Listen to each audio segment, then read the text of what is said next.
এক অদৃশ্য শক্তির বিস্ফোরণ, যা মুহূর্তের মধ্যে পাল্টে দিতে পারে একটি শহরের চেহারা। পূর্বাভাসবিহীন একমাত্র প্রাকৃতিক দুর্যোগ, যা কখন কোথায় কিভাবে আঘাত হানবে তা বের করার কোনো কার্যকর পদ্ধতি আজ পর্যন্ত আবিষ্কার হয়নি। বলছি ভূমিকম্পের কথা।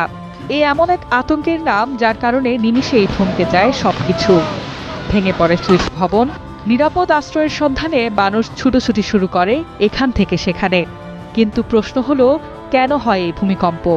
এর পেছনে কি শুধুই প্রাকৃতিক কারণ, নাকি রয়েছে বিশেষ কোনো বার্তা? বাংলাদেশ সহ বিশ্বের নানা প্রান্তে ঘন ঘন হচ্ছে ভূমিকম্প। মানুষের মনে এখন একটাই প্রশ্ন, এত ভূমিকম্প কি কিয়ামতের আলামত? সামাজিক যোগাযোগ মাধ্যমে এ প্রশ্ন এখন তর্কের কেন্দ্র। ধর্মীয় আলেম, ভূতাত্ত্বিক এবং সাধারণ মানুষের মত সবই মিলেছে এক অদ্ভুত উত্তেজনায়। ধর্মীয় বিশ্লেষকেরা বলছেন, কিছু ভবিষ্যৎবাণীমূলক বর্ণনায় কিয়ামতের আগে প্রাকৃতিক দুর্যোগ বেড়ে যাওয়ার ইঙ্গিত পাওয়া যায়। তাদের মতে মানুষের নৈতিক অবক্ষয় ও পাপাচারের কারণে প্রকৃতিতে প্রভাব পড়ে। আল্লাহ রাব্বুল আলামিন বলেছেন, কুল হুয়াল কাদিরু আলা আইয়াবআসা আলাইকুম আযাবাম মিন ফাওকিকুম আও মিন তাহতি আরজুলিকুম আও ইয়ালবিসাকুম শিয়া। এটি সূরা আনামের 65 নম্বর আয়াত। আল্লাহ পাক বলেন, তখন মানুষকে আকাশ থেকে এবং পায়ের নিচ থেকে, অর্থাৎ শিলাবৃষ্টি, ঝড়, বন্যা, তারপরে নানান ধরনের আমি শাস্তি দেব আকাশ থেকে। আর পায়ের নিচ থেকে শাস্তির কথা বলা হয়েছে, এটা একটা ভূমিকম্প।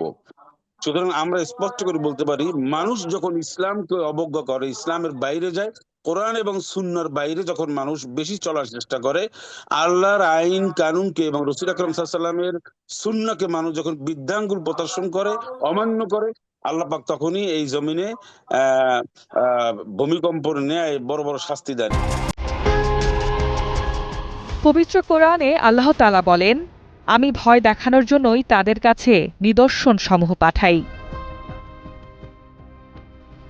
হাদিসেও ভূমিকম্পকে শেষ যুগের একটি লক্ষণ হিসেবে উল্লেখ করা হয়েছে।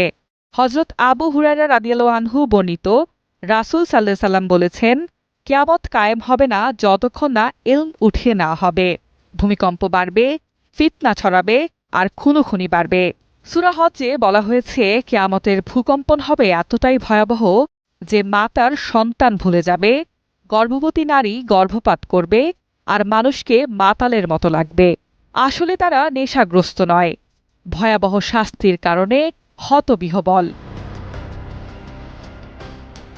ভূমিকম্প বৃদ্ধির এই প্রবণতা নিয়ে বিশেষজ্ঞরা বলছেন, পৃথিবীর টেকটনিক প্লেট স্বাভাবিক গতিতেই সক্রিয় থাকে। ফলে বিভিন্ন সময় কম্পন বৃদ্ধি বা হ্রাস পাওয়া ভূতাত্ত্বিক চক্রেরই অংশ। ভূতাত্ত্বিকদের মতে মানুষের উচিত আতঙ্ক না বাড়িয়ে ভূমিকম্প মোকাবেলায় প্রস্তুতি বাড়ানো। দুর্যোগ ব্যবস্থাপনা বিশেষজ্ঞরা সচেতনতা, ভবন নির্মাণে মান বজিয়ে রাখা এবং জরুরি উদ্ধার পরিকল্পনার উপর জোর দিচ্ছেন। Mitu, green TV, news desk.